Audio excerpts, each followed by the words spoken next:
Olá, terceiro ano! Bem-vindos a mais uma aula. Na aula de hoje nós iremos falar sobre um modo de produção chamado toyotismo. Nós já vimos sobre o modo de produção taylorista e o fordista. Nós vimos que o taylorismo foi criado pelo engenheiro norte-americano Frederick Taylor.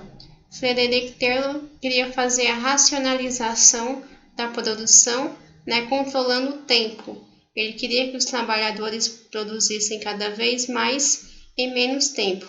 Para isso, ele cronometrou o ritmo de trabalho e ele percebeu que os trabalhadores gastavam muito tempo fazendo gestos desnecessários, gestos supérfluos. Então, ele passou a cronometrar a produção, e ele, então, estabelece níveis mínimos de produtividade. Ele vai fazer com que o trabalhador fosse cronometrado e o trabalhador exercesse apenas uma função, uma única função. Já o Fordismo, ele vai trabalhar com criado por Henry Ford.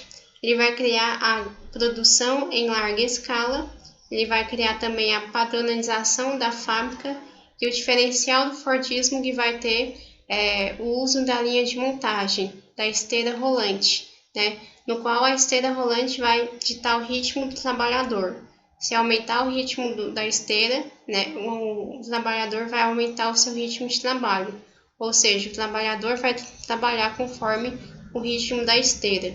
Também vai haver as suas pequenas divisões de tarefa e redução do custo, ou seja, no Fordismo queria fazer uma produção em massa e um consumo em massa.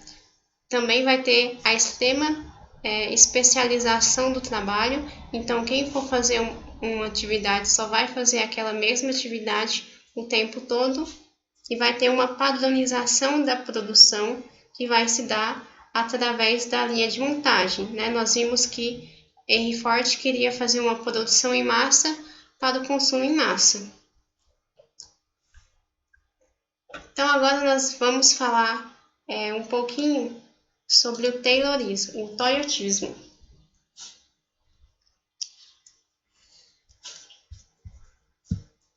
Então, o toyotismo foi desenvolvido pelo japonês Taiichi Ohno em 1962 na empresa japonesa Toyota. E aí tem o seu nome, então, do toyotismo. Toyotismo, então, é uma forma de organização do trabalho e é definida pelo princípio do just in time, que quer dizer tempo certo, que tem como sua filosofia a produção de produtos de acordo com a demanda, ou seja, diferente do Fordismo, que queria fazer uma produção em massa para o consumo em massa, no toyotismo a produção se dava de acordo com a demanda. Então,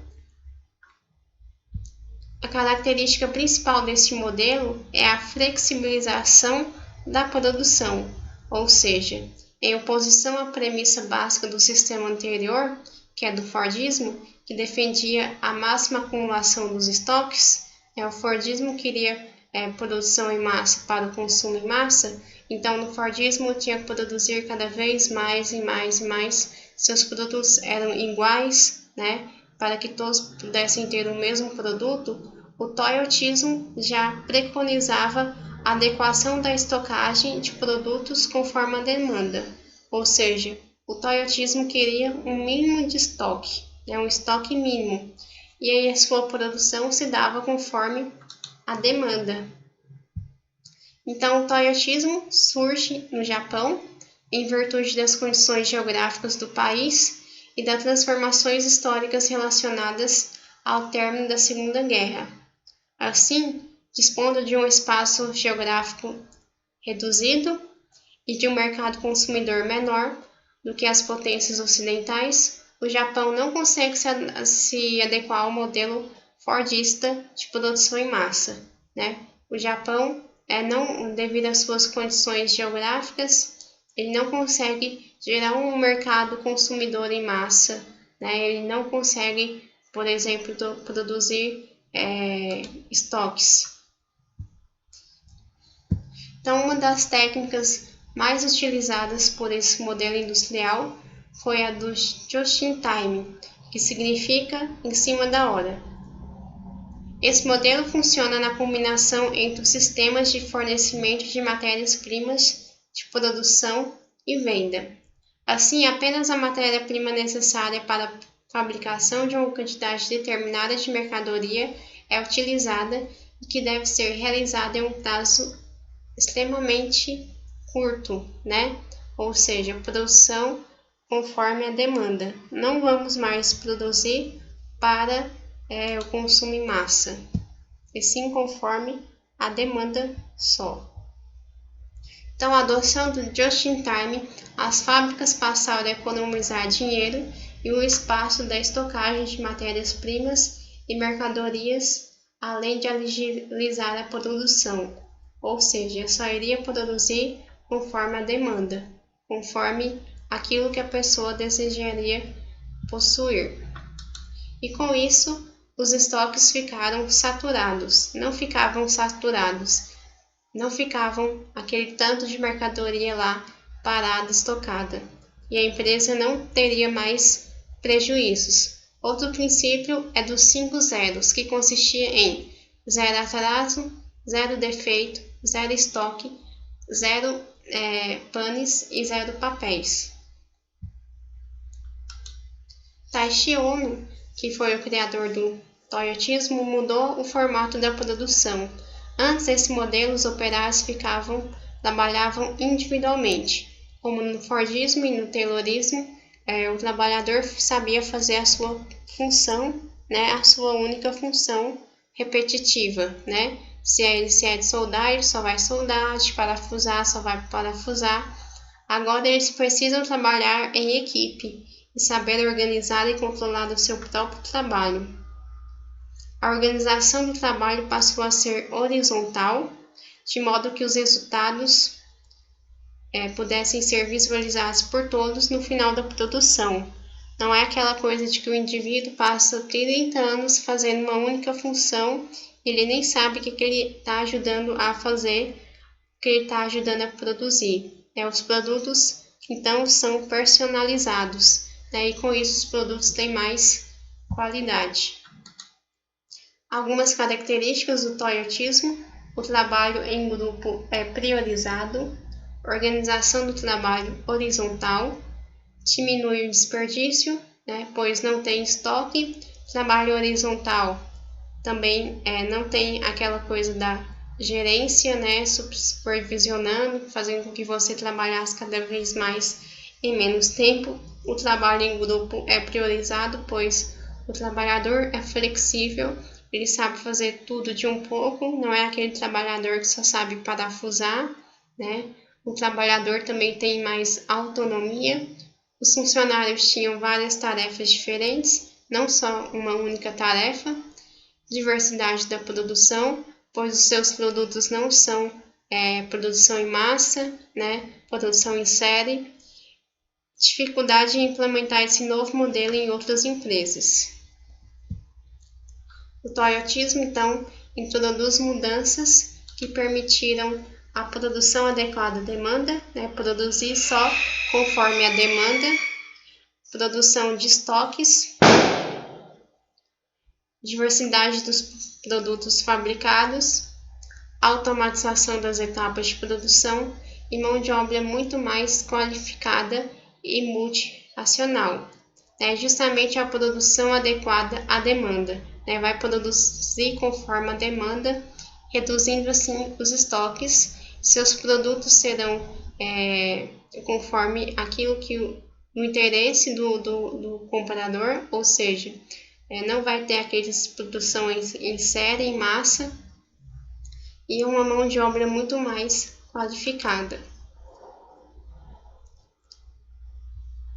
Vamos ver aqui as diferenças, entre o Fordismo e o Taylorismo. O Fordismo, como nós vimos, é uma produção em massa de bens padronizados, é uma produção em massa que leva a um consumo em massa, é uma produção em série de produtos, todos os produtos são iguais, vários produtos iguais. padronizados. E com isso, no Fordismo vai haver um imenso estoque, né, de vários produtos, devido à produção em massa, com o intuito de que todas as pessoas consumam o mesmo produto. O trabalhador vai ser alienado, o trabalhador vai fazer sempre a mesma função, né, sempre a mesma tarefa, serão tarefas repetitivas, né, o sindicato vai estar fortalecido e também vai ter algumas garantias trabalhistas. No toyotismo, a produção é de pequenos lotes de produtos variados, ou seja, não vai ter aquela produção em massa e não vai ser aquela produção padronizada, né? Serão produtos variados. Com isso vai gerar estoques mínimos, né? E o trabalhador vai pensar e executar. Sindicatos vai estar esvaziado e vai haver muito desemprego, pois o trabalhador vai ser polivalente, ou seja, ele vai exercer várias funções ao mesmo tempo, não vai ter a necessidade de produzir muito. Então, nós vimos esses 3 modos de produção: o Taylorismo, o Fordismo e o toyotismo.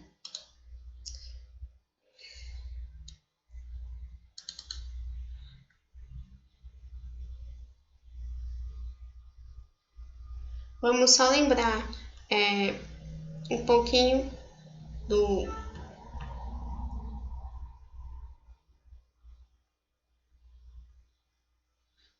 das características do Taylorismo. Taylorismo, como eu disse, tem a supervisão, o controle, né, e a autoridade de um trabalhador que vai ser fiscalizado o tempo todo. Né? Como no filme de Tempos Modernos, nós vimos que o Chaplin está o tempo todo sendo vigiado e supervisionado pelo seu chefe. Então, o trabalhador no Taylorismo vai exercer apenas uma função, né? Vai exercer sempre a mesma função. No filme Tempos Modernos, o trabalhador fica lá parado e pela esteira, né? Ele vai trabalhando conforme o ritmo da esteira. Aumentou o ritmo da esteira, o trabalhador vai aumentar o seu ritmo de trabalho. E no filme, Charlie Chaplin retrata que o Chaplin tem um tique nervoso e ele sai parafusando todos os parafusos que ele vê pela frente até o parafuso do vestido da moça. E aí o Fordismo, como nós vimos, vai ter tudo que o Taylorismo tem, praticamente, mais a esteira rolante, né? Mais a linha de montagem. Né? Então, os trabalhadores no Fordismo vão ficar fixo e a esteira rolante que vai levar os produtos até ele. Então, a esteira rolante, né, dará o ritmo ao trabalhador. Né? O trabalhador vai trabalhar conforme o ritmo da esteira, ou seja, aumenta o ritmo da esteira, o trabalhador vai ter que aumentar o ritmo do seu trabalho. Então, Ford vai estabelecer essa linha de montagem automatizada. Então, também vai ter aquela divisão de tarefas, né? No Fordismo, o trabalhador não vai precisar conhecer o todo. Já no toyotismo, o trabalhador vai conhecer o todo. O trabalhador, então, vai ser especializado a uma única tarefa e, com isso, vai aumentar a produtividade do Fordismo. Já no Taylorismo, o trabalhador vai ser multifuncional e o intuito do toyotismo não vai ser o aumento da produtividade. Então, nós vimos esses 3 modos de produção. Na próxima aula, nós iremos fazer exercício para a gente saber qual é qual. Até a próxima aula.